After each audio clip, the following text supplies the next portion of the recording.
Hey, what is up, everybody? This is Stevie Breach coming to you with the main event of the WWE Hell in the Cell 2015 pay-per-view with none other than Undertaker and Brock Lesnar going into the Hell in the Cell match. This one, honestly, started out really good. Brock Lesnar and Paul Heyman get you all pumped up with that kick-ass theme, basically kicking everything off, them coming down to the ring as the cell is being lowered. They get in there, and then Undertaker takes his 10-minute entrance in order to get into the ring. I love the effect of basically the camera following Undertaker as he enters into the cell, and then Taker shutting the door behind him, keeping the camera crew out, almost to sort of signify that, there was about to be an ass whooping inside of that cell, and that no one needed to be in there that didn't need to be in there.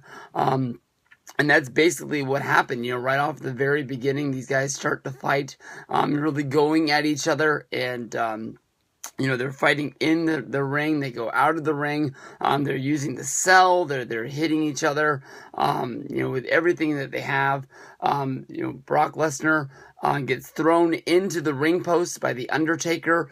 At this point, he goes in head first, and you can totally tell that Brock blades his forehead against his wrist in the corner, and then immediately after they show it to you in live time, they immediately show it to you in a replay to show you how Brock Lesnar gets busted open.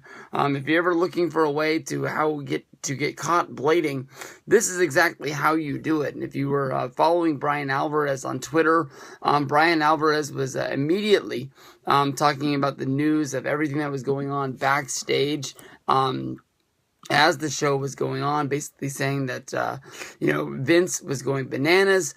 Kevin Dunn was yelling into that all replays needed to be played in black and white.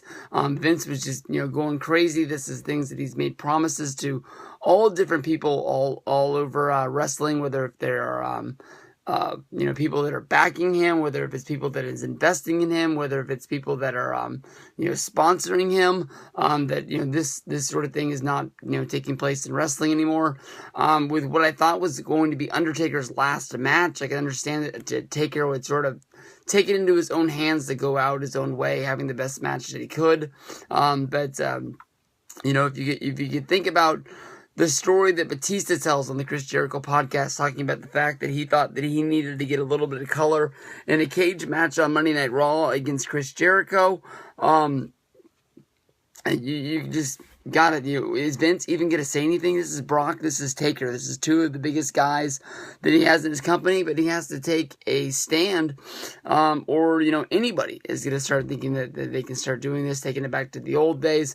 Nobody's as good as Brock and Taker, but that's the way it is. Inside of this match, we see Brock get the upper hand on Undertaker, hitting him with two F5s. After the second F5, Brock just goes crazy, and he just starts honestly tearing up the ring. He's ripping up the mats. He's trying to expose the wood underneath. Undertaker goes for a tombstone. He hits it on Brock. He hits it on the exposed wood right there in the ring. But Brock is able to find a way to muscle out. They're just fighting. They're fighting. And then Brock hits the third F5, and the third F5 is the one that nobody ever gets up with. From there, Brock gets the win. Undertaker, it takes them a good little while to get up. And then the fans start cheering for the guy. They're going crazy. Undertaker, it looks like it's going to be his last match. You got to be thinking about Undertaker going into the Hall of Fame this year at WrestleMania. What a way to tip your hat. I guess this sort of shows you about why they've been, saying that Survivor Series throughout the show is going to be celebrating the 25 years of The Undertaker, celebrating the end of a career, the end of an era. The guy that I grew up watching, when I was sitting there eating my cereal, looking at the pay-per-view picture for the 1991 Survivor Series of Hogan going against Undertaker for the championship, and thinking that, man, Hogan's got a big match on his hands. How is he going to get out of this one? And then this guy beating Hogan, something that you really didn't see done all the time, even though the championship reign would only last a couple of days before losing it back at Tuesday in Texas. Undertaker started something that he took on all the way till now. So we have to celebrate his career at Survivor Series. It's going to be a good one, and we'll see you guys down the road.